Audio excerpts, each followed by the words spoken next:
ప్రధాని మోడీ మాట్లాడుతున్నారు. ఇప్పుడు ఆ లైవ్ చూద్దాం. आज देश की सबसे बड़ी सच्चाई यही है कि भारत लॉकडाउन को पीछे छोड़कर अनलॉक फेज 1 में एंटर कर चुका है। अनलॉक फेज 1 में इकोनॉमी का बहुत बड़ा हिस्सा खुल चुका है। काफी हिस्सा अभी 8 जून के बाद और खुलने जा रहा है। यानी गेटिंग ग्रोथ बैक की शुरुआत तो एक प्रकार से हो चुकी है। आज ये सब हम इसलिए कर पा रहे हैं क्योंकि जब दुनिया में कोरोना वायरस पैर फैला रहा था तो भारत ने सही समय पर सही तरीके से सही कदम उठाए। दुनिया के तमाम देशों से तुलना करें तो आज हमें पता चलता है कि भारत में लॉकडाउन का कितना व्यापक प्रभाव रहा है। इस लॉकडाउन में भारत ने कोरोना से लड़ाई के लिए फिजिकल रिसोर्सेज को तैयार तो किया ही, हमने ह्यूमन रिसोर्स को भी बचाने का भरसक प्रयास किया है। ऐसे में अब सवाल ये है कि इसके आगे क्या। इंडस्ट्री लीडर्स के नाते आपके मन में ये सवाल जरूर होगा कि अब सरकार क्या करने जा रही है। आत्मनिर्भर भारत अभियान के बारे में भी मुझे पक्का विश्वास है कि आपके मन में भी मंथन चलता होगा, कुछ सवाल भी होंगे और ये बहुत स्वाभाविक है, ऑब्वियस है। साथियों, कोरोना के खिलाफ इकोनॉमी को फिर से मजबूत करना ये हमारी हाईएस्ट प्रायोरिटीज में से एक प्रमुख प्रायोरिटी है। इसके लिए सरकार जो डिसीजंस अभी तुरंत लेने जरूरी है वो तो एक के बाद एक ले ही रही है, लेकिन साथ साथ में ऐसे भी फैसले लिए गए हैं जो लॉन्ग रन में देश की मदद करेंगे। साथियों, प्रधानमंत्री गरीब कल्याण योजना ने गरीबों को तुरंत लाभ देने में बहुत मदद की है। इस योजना के तहत करीब 70 करोड़ रुपए से ज्यादा की फाइनेंशियल असिस्टेंस दी जा चुकी है। महिलाएं हो, दिव्यांग हो, बुजुर्ग हो, श्रमिक हो, हर किसी को इससे लाभ मिला है। लॉकडाउन के दौरान सरकार ने गरीबों को 8 करोड़ से ज्यादा गैस सिलेंडर उनके घर तक मुफ्त में पहुंचा दिया है। इतना ही नहीं, प्राइवेट सेक्टर्स के करीब 50 लाख एम्प्लॉयज के खाते में 24% ईपीएफ कंट्रीब्यूशन भी सरकार ने किया है। इनके खाते में करीब 800 करोड़ रुपए जमा कराए गए हैं। साथियों, भारत को फिर से तेज विकास के पथ पर लाने के लिए, आत्मनिर्भर भारत बनाने के लिए 5 बातें बहुत आवश्यक है। इंटेंट, इंक्लूजन, इन्वेस्टमेंट, इंफ्रास्ट्रक्चर और इनोवेशन। हाल में जो बोल्ड फैसले लिए गए हैं उसमें भी आपको इन सभी की झलक मिल जाएगी। इन फैसलों के साथ हमने तमाम सेक्टर्स को फ्यूचर रेडी किया है। इसी वजह से आज भारत एक नए ग्रोथ ओरिएंटेड फ्यूचर की दिशा में बड़ी उड़ान के लिए तैयार है।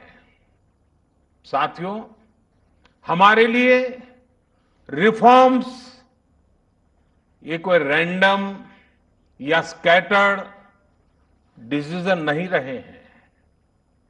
हमारे लिए reforms systematic, plan, integrated, interconnected और फ्यूचरिस्टिक प्रोसेस है। हमारे लिए रिफॉर्म्स का मतलब है फैसले लेने का साहस करना और उन्हें लॉजिकल कंक्लूजन तक ले जाना। आईबीसी हो, बैंक मर्जर हो, जीएसटी हो, फेसलेस इनकम टैक्स असेसमेंट की व्यवस्था हो, हमने हमेशा व्यवस्थाओं में सरकार के दखल को कम करने,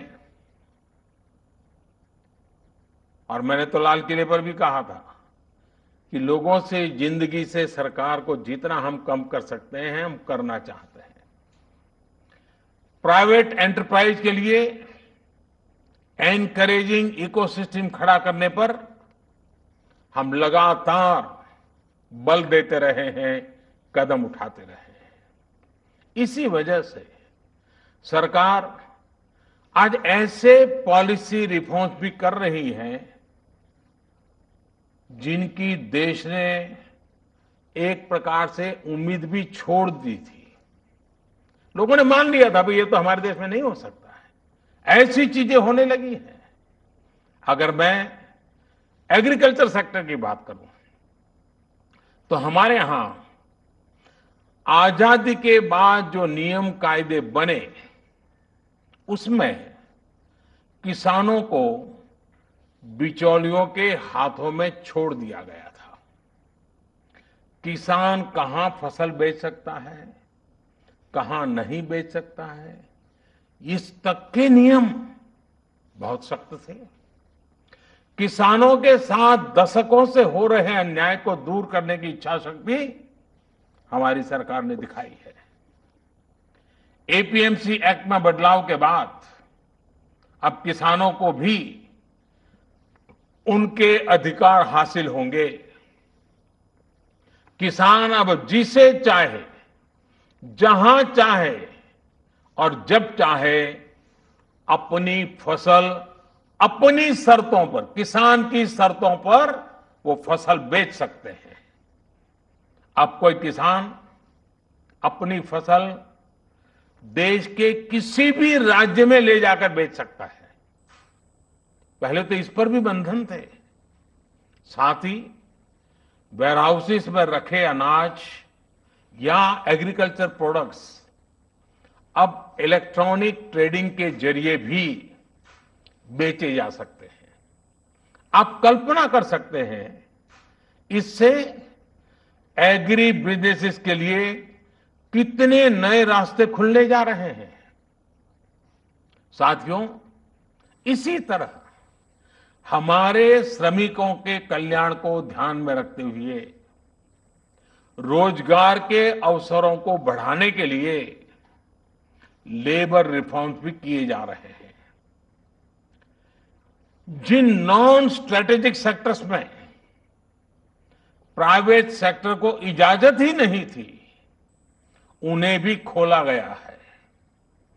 आपका ध्यान इस पर भी गया होगा कि सबका साथ, सबका विकास, सबका विश्वास के रास्ते पर चलते हुए हम वो फैसले भी ले रहे हैं जिसकी मांग बरसों से हो रही थी।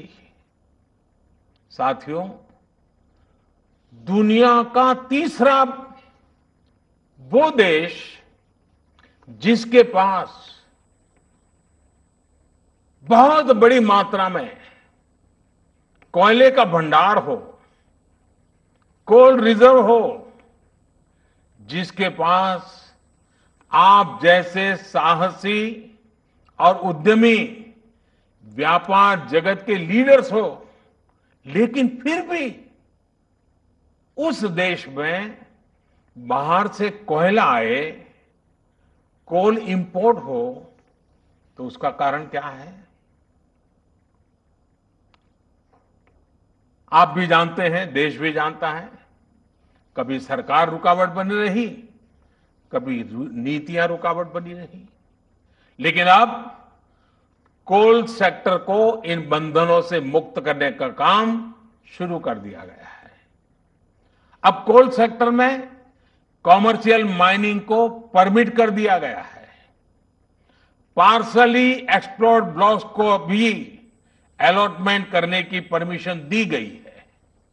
इसी तरह मिनरल माइनिंग में भी अब कंपनियां एक्सप्लोरेशन के साथ साथ माइनिंग का काम एक साथ कर सकती है। इन फैसलों के कितने दूरगामी परिणाम होने वाले हैं, ये इस सेक्टर से परिचित लोग अच्छी तरह जानते हैं।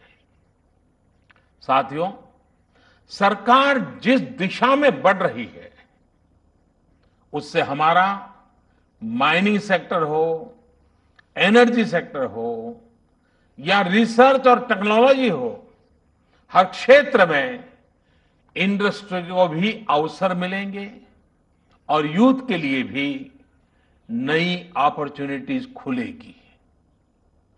इस सबसे भी आगे बढ़कर अब देश के स्ट्रेटेजिक सेक्टर्स में भी प्राइवेट प्लेयर्स की भागीदारी एक रियलिटी बन रही है। आप चाहें स्पेस सेक्टर में निवेश करना चाहें, एटॉमिक एनर्जी में नई अपॉर्चुनिटीज को तलाशना चाहें, पॉसिबिलिटीज आपके लिए पूरी तरह से खुली हुई हैं। हर अवसर आपका इंतजार कर रहा है। साथियों, आप ये भली भांति जानते हैं कि एमएसएमई सेक्टर की लाखों यूनिट्स हमारे देश के लिए इकोनॉमिक इंजन की तरह है। इनका देश की जीडीपी में बहुत बड़ा कंट्रीब्यूशन है और ये कंट्रीब्यूशन करीब करीब 30% का है। एमएसएमईज की डेफिनेशन स्पष्ट करने की मांग लंबे समय से उद्योग जगत कर रहा था। अब वो उद्योग जगत की पूरी मार्ग भी पूरी हो चुकी है। इससे एमएसएमईज बिना किसी चिंता के ग्रो कर पाएंगे और उनको एमएसएमईज का स्टेटस बनाए रखने के लिए दूसरे रास्तों पर चलने की जरूरत नहीं रहेगी। देश के एमएसएमईज में काम करने वाले करोड़ों साथियों को लाभ हो, इसके लिए 200 करोड़ रुपए तक की सरकारी खरीद में ग्लोबल टेंडर्स को खत्म कर दिया गया है। इससे हमारे छोटे उद्योगों को ज्यादा अवसर मिलेगा। एक तरह से आत्मनिर्भर भारत पैकेज एमएसएमई सेक्टर के इंजन के लिए फ्यूल का काम करने वाला है। साथियों, ये जो फैसले हैं उनकी रिलेवेंस समझने के लिए आज की ग्लोबल सिचुएशंस को देखना और उसे समझना भी बहुत आवश्यक है। आज विश्व के तमाम देश पहले की तुलना में एक दूसरे का साथ और अधिक चाहते हैं। देशों में एक दूसरे की जरूरत और ज्यादा पैदा हुई है, लेकिन इसी के साथ ये चिंतन भी चल रहा है कि पुरानी सोच, पुरानी रीति नीति, पुरानी पॉलिसीज क्या आज कारगर होगी क्या? स्वाभाविक है कि इस समय नए सिरे से मंथन चल रहा है और ऐसे समय में भारत से दुनिया की अपेक्षा, एक्सपेक्टेशंस और बड़ी है। आज दुनिया का भारत पर विश्वास भी बढ़ा है और नई आशा का संचार भी हुआ है। आपने भी देखा है कि कोरोना के संकट में जब किसी देश के लिए दूसरे की मदद करना मुश्किल हो रहा था, हर कोई अपने को संभालने में लगा था, ऐसी संकट की घड़ी में भारत ने 150 से ज्यादा देशों को मेडिकल सप्लाई भेजकर उनके लिए मानवीय मदद का काम किया है। साथियों, world is looking for a trusted, reliable partner. Bharat में पोटेंशियल है, स्ट्रेंथ है, एबिलिटी है। आज पूरे विश्व में भारत के प्रति जो ट्रस्ट डेवलप हुआ है, उसका आप सभी को, भारत की इंडस्ट्री को पूरा फायदा उठाना चाहिए। ये आप सभी की जिम्मेदारी है, सीआईआई जैसे संगठनों की जिम्मेदारी है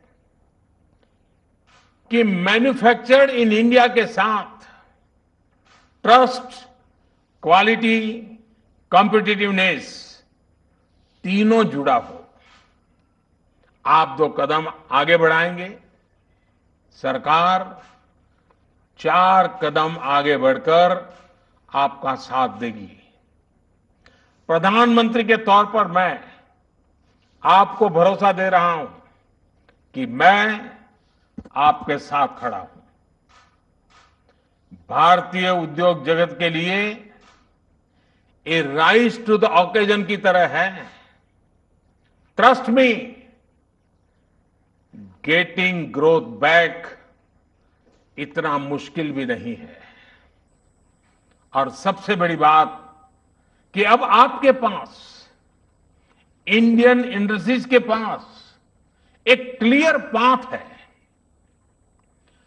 आत्मनिर्भर भारत का रास्ता, सेल्फ रिलायंट इंडिया का पाथ। आत्मनिर्भर भारत का मतलब है कि हम और ज्यादा स्ट्रांग होकर दुनिया को एम्ब्रेस करेंगे। आत्मनिर्भर भारत वर्ल्ड इकोनॉमी के साथ पूरी तरह इंटीग्रेटेड भी होगा और सपोर्टिव भी। लेकिन ध्यान रखिएगा, आत्मनिर्भर का मतलब ये भी नहीं है कि हम स्ट्रैटेजिक क्षेत्रों में किसी पर निर्भर रहें। हम उस स्थिति में नहीं रहना चाहते। It is about creating strong enterprise in India, enterprises that can become global forces. It is about generating employment. It is about empowering our people to come out and create solutions that can define the future of our country. हमें एक ऐसी robust local supply chain के निर्माण में invest करना है जो global supply chain में भारत की हिस्सेदारी को स्ट्रेंथन करे। इसी अभियान में सीआईआई जैसी दिग्गज संस्था को, मुझे लगता है आपको भी पोस्ट कोरोना नई भूमिका में आगे आना होगा। अब आपको चैंपियंस ऑफ इंडिजिनस इंस्पिरेशंस बनकर आगे आना है। आपको डोमेस्टिक इंडस्ट्रीज की रिकवरी को फैसिलिटेट करना है। नेक्स्ट लेवल ग्रोथ को आसिस्ट करना है, सपोर्ट करना है। आपको इंडस्ट्री को